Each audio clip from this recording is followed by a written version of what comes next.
Cheetahs can run up to 75 miles per hour or 120 kilometers per hour. Frogs can survive being frozen alive.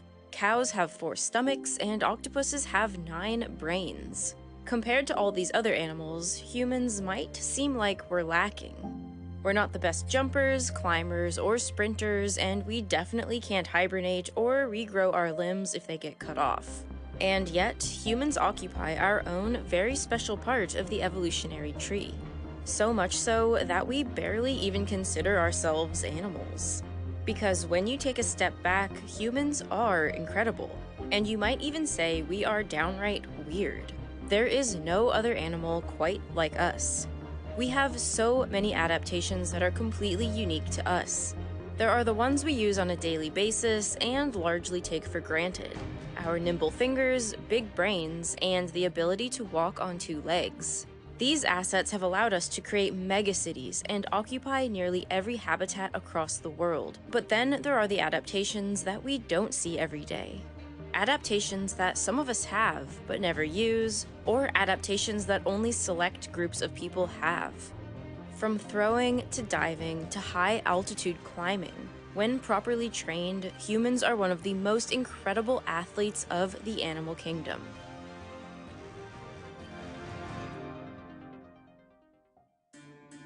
If you're a fan of baseball, you'll know that one of the most valuable players on any team is the pitcher.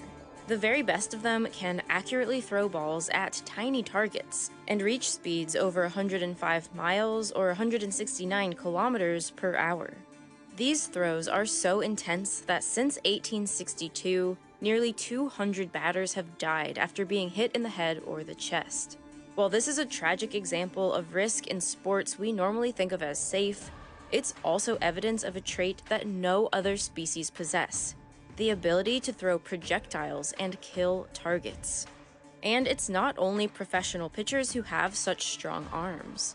Young boys between the age of 8 and 14, who had moderate levels of Little League training, could throw 2 times faster than a chimpanzee, even though chimps are about 4 times as strong as young men when controlling for size. You'd think that given the way chimps and other apes swing through the trees, they'd have much better throwing arms than we do.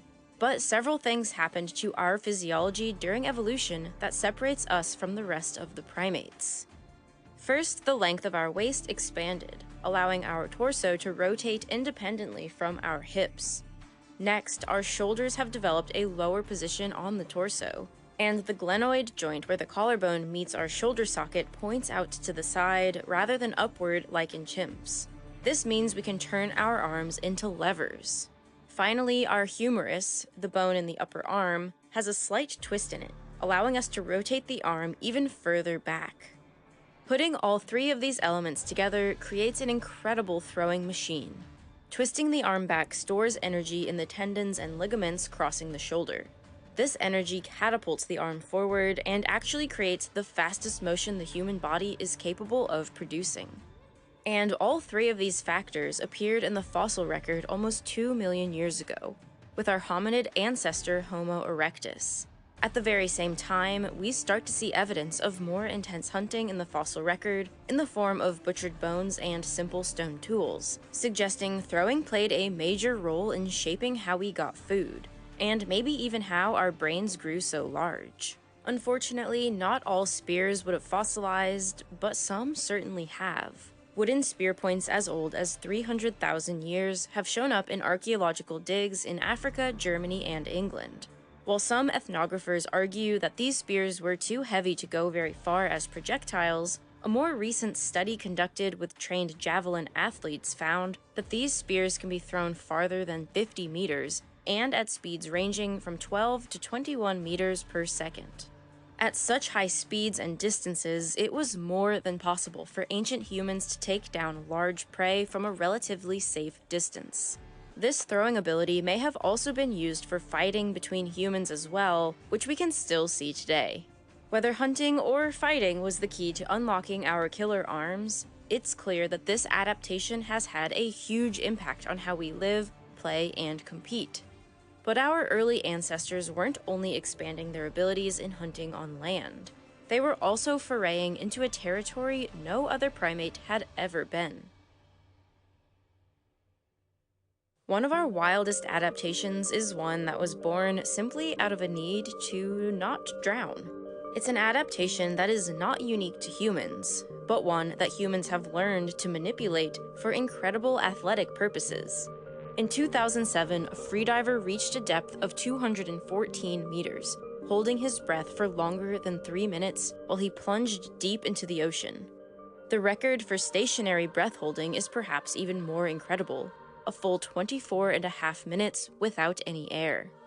Freedivers like this are making use of the mammalian dive reflex, a set of physiological changes that take place in the body in response to a mammal being submerged in water and holding its breath, whether that's done voluntarily or not. The dive reflex in humans begins when you submerge yourself, specifically your face, in cold water while holding your breath. The cold water triggers the trigeminal nerve to send signals to the brainstem to initiate the survival response. First, the heart almost immediately enters bradycardia, a dramatically slowed rhythm. Then, the capillaries in the fingers, toes, hands, and feet constrict, and blood flow is directed to the brain and heart. As the oxygen level in the lungs drops more and more, carotid bodies send out even more signals to the brainstem to further constrict blood flow in the extremities in order to save it for vital organs. In a life or death situation, this response can keep enough oxygen flowing to the organs that need it most to keep you from dying. But there's even more happening with our organs. The spleen, which helps filter blood, also controls the level of red blood cells, white blood cells, and platelets circulating our bodies. When humans go underwater, the spleen responds by contracting to squeeze out a burst of oxygen-carrying red blood cells. This is another important survival mechanism.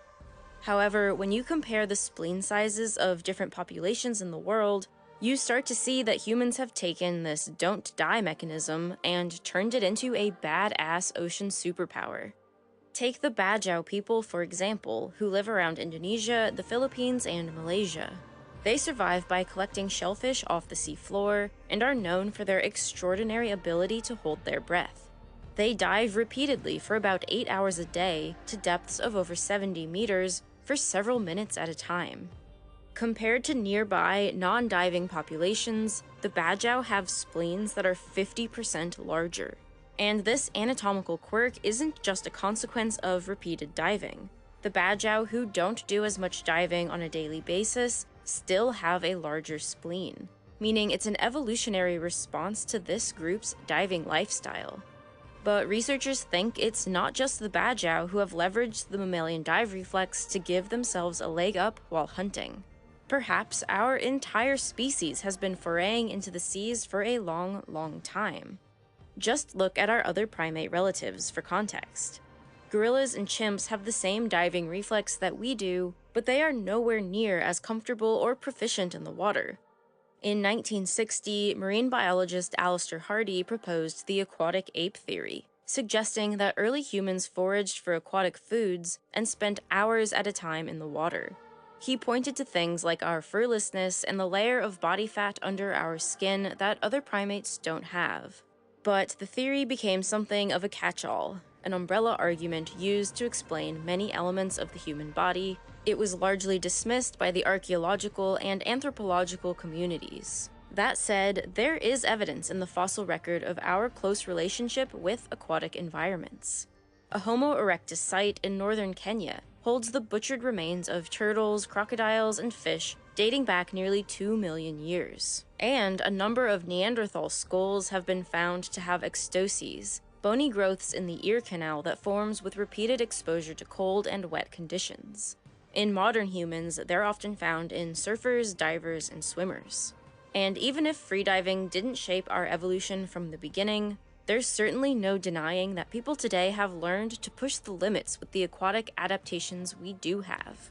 For those of us who can't imagine diving 3 meters down or holding your breath for more than a minute, it's worth mentioning that all of these skills can be improved with some training, leading researchers to suggest that maybe we are all better suited to the aquatic world than it might initially seem. While we might all have some ability to throw a spear or hold our breath and swim, There are some human adaptations reserved for only a select few. Adaptations found high in the mountains. At sea level, in cities like Boston or Miami, the atmosphere is filled with a comfortable 21% oxygen. But as the altitude increases, the effective oxygen level begins to steadily drop. The percent of oxygen in the air remains the same, but there are far fewer molecules of it available to our needy lungs.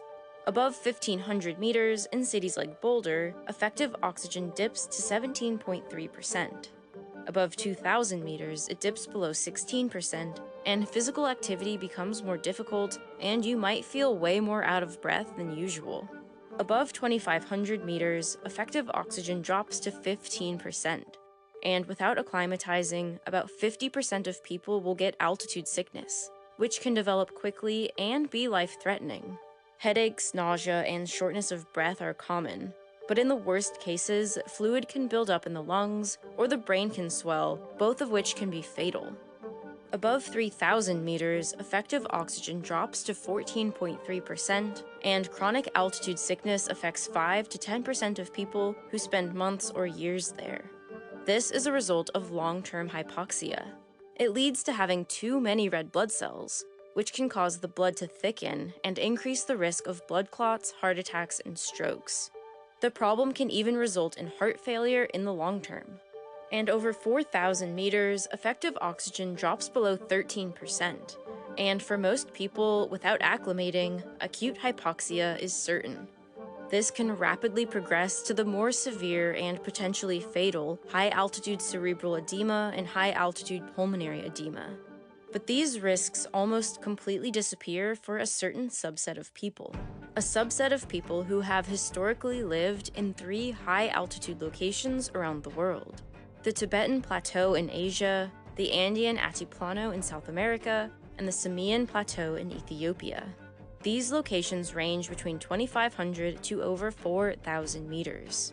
In each of these places, the human body has adapted remarkably well to harsh conditions, but not always in the same way. In the Andes and some parts of high-altitude Ethiopia, highlanders have more oxygen-carrying hemoglobin in their blood than those who live closer to sea level. Having more hemoglobin to carry oxygen through the blood system than people at sea level counterbalances the effects of hypoxia. But in Tibet and other parts of high-altitude Ethiopia, people have far less hemoglobin than the Andeans, at levels more similar to people who live at sea level. They instead have genetic changes that have allowed them to use smaller amounts of oxygen more efficiently. For one, they naturally take more breaths per minute than people who live at sea level. And then on top of that, their lungs generate larger amounts of nitric oxide from the air that they breathe. This nitric oxide works to increase the diameter of their blood vessels, allowing them to deliver oxygen throughout their bodies more effectively than sea level people do. And of the Tibetans, there is one group that uses this natural ability to its extremes: the Sherpa climbing community. The Sherpa are one of the Tibetan ethnic groups native to the most mountainous regions of Nepal, Tibet, and the Himalayas. And of this group, those who have dedicated their lives to mountaineering are regarded as some of the most elite mountain climbers to have ever lived. Sherpa Tenzing Norgay was the first person to summit Mount Everest alongside Edmund Hillary in 1953. And since then, Sherpa records on Mount Everest have not stopped. Sherpas hold the records for the most ascents to the summit, 26. In fact, the top 10 summiters are all Sherpas. The longest stay on the summit, which was 21 hours, which he did without bottled oxygen. For reference, most people stay for 20 minutes. And the fastest ascent to the summit, which he did in 10 hours and 56 minutes. This last record is particularly ridiculous to think about. The total distance from the South Base Camp to the summit is 20 kilometers, with an altitude change of 3,500 meters. It takes most people 6 to 10 weeks to do this climb, having to make many shorter up and back acclimating ascents partway up before being able to make the final push to the summit. And this guy did it all in 11 hours. I don't think I could even walk on flat ground in a nice environment for 11 hours straight.